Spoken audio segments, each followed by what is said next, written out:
Let's face it, it's a battle out there to get students in the door. And your college's brand? It can be your secret weapon or your biggest weakness. It's that first impression that sticks. So let's dive into the simple do's and don'ts that can send your enrollment numbers through the roof. So, I want you to ask yourself a really important question.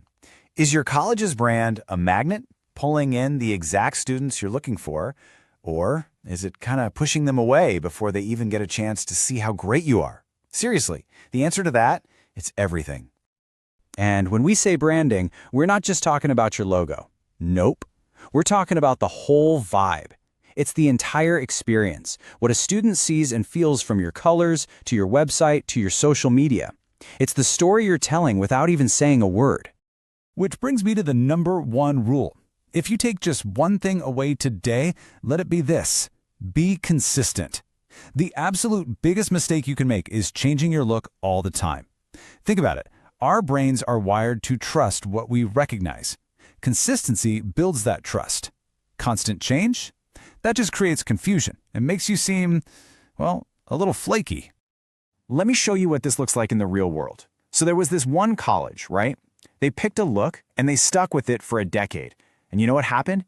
People started to know them. They became instantly recognizable. Parents trusted them, started recommending them to friends, and you can probably guess what that did for their application numbers. Yeah, they went through the roof, a 60% increase. And listen, that's not just some random statistic on a slide. That is the real, tangible power you get when you build a brand that people actually know and trust. But what about the flip side? What happens when you get it wrong? Well, there was this other college that changed its logo pretty much every year. And the results? Oof, not good.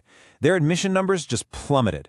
They lost all credibility, and people started calling them that college that keeps changing. Not a great look. So, what's the bottom line here? It all comes down to this super simple but crazy powerful formula. You take that rock-solid consistency, you mix it with a message that is genuinely you, that's authentic, and you wrap it all up in a high-quality presentation. You do that, and you're not just building a college brand that competes, you're building one that wins.